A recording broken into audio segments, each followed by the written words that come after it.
Video I explain कि VRM क्या होता है। सारे पार्ट्स के बारे में मैंने बताया था, आपको अच्छे से समझाया था कि वीआरएम कैसे काम करते हैं और कौन से पार्ट्स रिस्पॉन्सिबल है। आज की इस वीडियो में मैं डिस्कस करने वाला हूँ कि कैसे वीआरएम आपकी हॉट रन करती है और कैसे वो फंक्शन करती है। आज उसी के बारे में डिस्कस करने वाले हैं। हेलो गाइस, मेरा नाम है ध्रुव और आप लोग देख रहे हो वेलकम टेक टिप्स। मेरे चैनल की बात की जाती है पीसी और पीसी रिलेटेड कंटेंट के बारे में। तो अगर आपको इंटरेस्ट है इन सब चीज़ों में, डेफिनेटली करो चैनल को subscribe and without fail do join my Discord server, link in the description.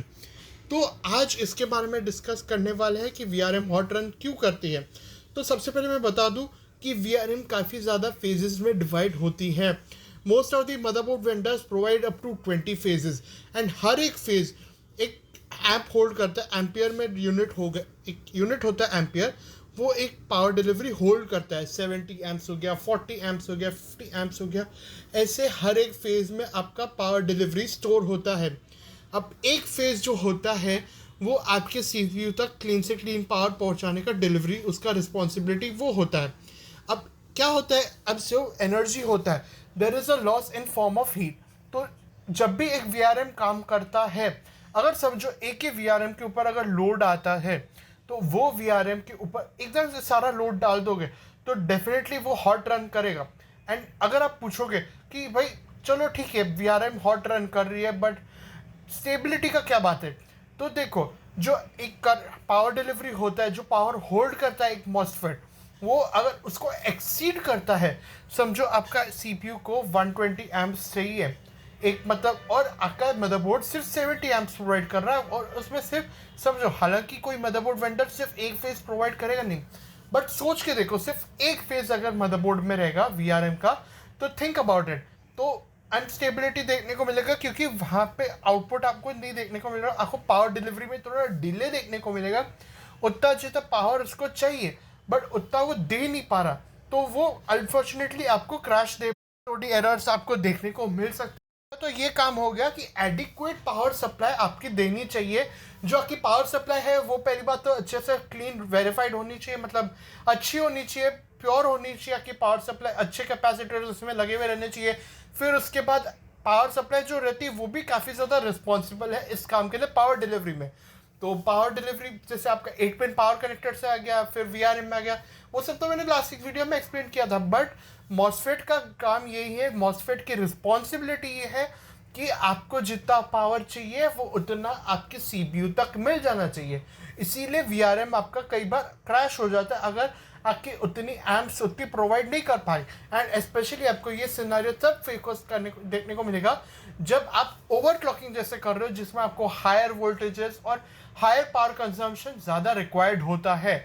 अब वीआरएम हॉट रन क्यों करता है, तो देखो वीआरएम को मतलब अगर एक पे ही अगर आप सारा लोड डालोगे तो डेफिनेटली वो हॉट रन करेगा। There is a loss of energy in form of heat. तो अगर आपके पास अगर थोड़े ज़्यादा फेजेस होंगे तो वर्कलोड डिवाइड होएगा। ऐसे मतलब समझो आपके पास 20 फेजेस की वीआरएम है तो उसमें से समझो आपकी 18 फेज वी कोर के लिए है एंड 2 फेज आपके एसओसी के लिए जो आपकी रैम वगैरह के लिए है। वैसे रैम इतनी हॉट रन करती है नहीं उसके वीआरएम इतने हॉट रन करते हैं क्योंकि वो इतनी पावर डिमांड नहीं करते। बट अगर आपका जो वी कोर है, जो आपका सीपीयू है, वो सबसे ज़्यादा आपका पावर डिमांड करता है, तो वहाँ पे आपको मतलब अगर पावर डिलीवरी डिवाइड होगा, जैसे आपको मतलब काफ़ी सारे मतलब हर फेज में अगर 70 एम्प्स आपको देखने को मिलेगा, तो देखो यहाँ पे एक तो ये श्योरिटी आपको देखने को मिलती है कि यहाँ पे आपको एक तो क्लीन से क्लीन पावर सप्लाई आपको देखने को मिल रही है, और दूसरी बात आपको वीआरएम थ्रॉटलिंग जैसी चीज़ आपको देखने को मिल नहीं रही। क्यों? क्योंकि आपका वर्कलोड डिवाइड हो रहा है। एक अकेले पे तो फोकस आएगा नहीं ना। एक समझो, एक रियल वर्ल्ड सिनेरियो लेके चलो। समझो एक अकेले एक इंसान हो जो अपने सारे, समझो आप बोर्ड चेकिंग का कर रहे हो, पेपर काम कर रहे हो, तो पहली बात तो उसमें डिले आएगा, और आपके पास 1000 पेपर्स है, समझो 1000 पेपर्स एक अकेले बंदे पे, पहली बात तो वो थक जाएगा, और वो थकने पे मतलब थोड़ा बहुत उसको समझो, मतलब ऐसे समझो फ़ैन भी नहीं है उसके पास, कोई कूलिंग भी नहीं है उसके पास। अब समझो मैं आगे एक्सप्लेन करूँगा कि फ़ैन का क्या झंझट है। तो पहले समझो कि वो अकेले बंदे पे थकावट आएगी, डिले आएगा, और कहीं ना कहीं फिर वो थक के वो क्रैश हो सकता है। तो वही सेम चीज़ वीआरएम के ऊपर भी है।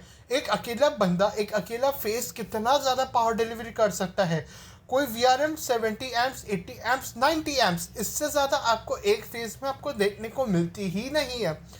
8 फेज़ आर स्टिल एडिक्वेट। अगर आप आज अगर मतलब 3900X या 3950X along with 90 amps या 70 amps, 8 phases are still adequated। हर एक फेज के साथ पावर ऑन मतलब पावर डिलीवरी है वो कैरी ऑन होती जाती है। जैसे 8 फेज है तो 70 × 8 और उतनी ही ज़्यादा पावर वो कैरी कर सकता है। अब डबलर फेज VRM हो सकता है या सिंगल फेज VRM हो सकता है। वैसे मैंने पिछली वीडियो में बताया था डबल फेज और सिंगल फेज में क्या है, बट डबल फेज और सिंगल फेज में ये है कि डबल फेज में आपका डबल पावर कैरी कर सकता है, double amount of power, but वहाँ पे क्या है आपको वोल्टेज फ्लक्चुएशंस थोड़ी बहुत देखने को मिल सकती है। सिंगल फेज VRM होती है वो single amount of power carry करता है, जैसे जितना रेटेड है उतना ही वो कैरी करता है, बट वहाँ पे आपको वोल्टेज फ्लक्चुएशंस नहीं देखने को मिलती और आपको स्टेबिलिटी ज़्यादा देखने को मिलती है। अब जैसे कि मैंने आपको एक्सप्लेन किया था एग्जाम्पल में कि एक अकेला बंदा बिना फैन के वगैरह बैठा है, तो अभी बात करते हैं OEMs या मदरबोर्ड मैन्युफैक्चरर्स का ड्यूटी कैसे है, रिस्पॉन्सिबिलिटी कैसे रहता है कि VRM को कूल कैसे रखे। अब भले ही आपका कितना भी मतलब ऐसे अच्छा VRM हो, अच्छे से अच्छी VRM हो, बट उसको एक हीट सिंक की रिक्वायरमेंट होती है। अब हीट सिंक की रिक्वायरमेंट होती है क्यों?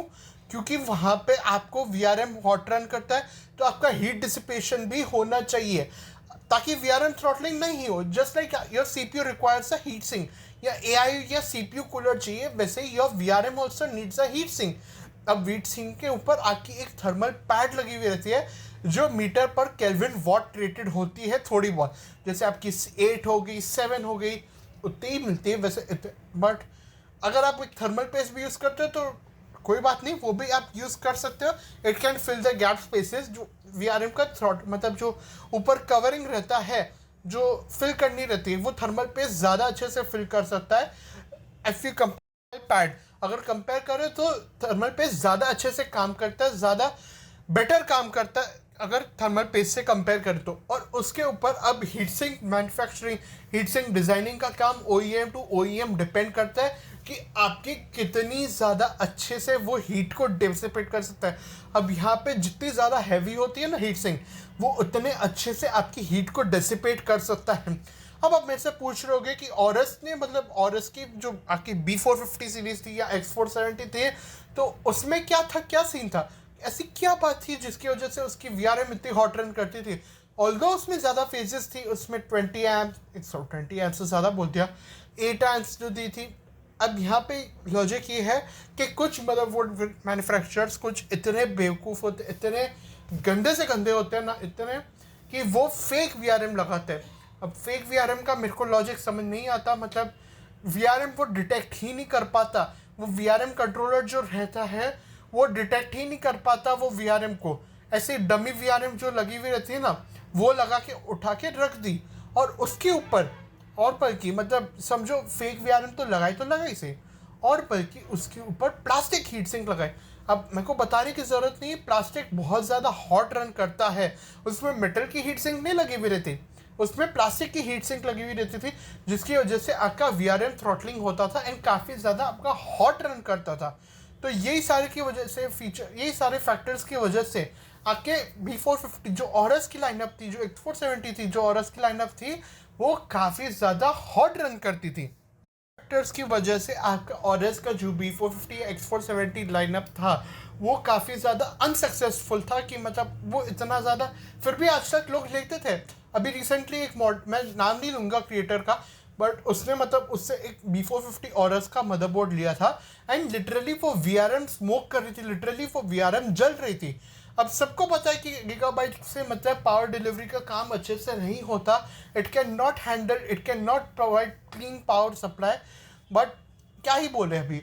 और फिर लोग आ जाके मतलब अभी भी लोग B450 ऑरस का लाइनअप आज भी लेते हैं एंड इवन X470 का भी लेते हैं, हालांकि कितना भी बोल लो लोग लेते हैं।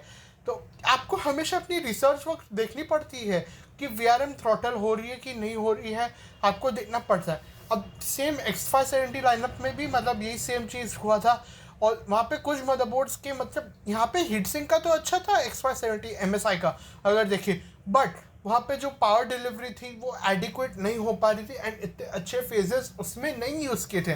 अब ज़रूरी नहीं है कि मतलब अच्छे फेजेस हो और आपके अच्छे से मतलब आपकी अच्छी हीट सिंक हो, तो इसका ये मतलब नहीं है, ज़्यादा फेजेस होने का ये मतलब नहीं है कि आपका VRM थ्रॉटल नहीं होगा।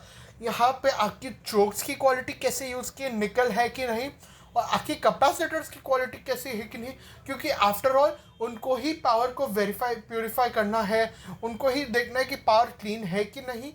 तो वो काम अगर ढंग से कर सकते हैं कि नहीं, और क्या क्वालिटी का यूज़ किया चोक्स और कैपेसिटर्स, तो उन पे भी डिपेंड करता है। सिर्फ आपका कितना पावर करंट होल्ड सकता है और कितना आपका मतलब कितने फेजेस है, सिर्फ इस पे डिपेंड नहीं करता।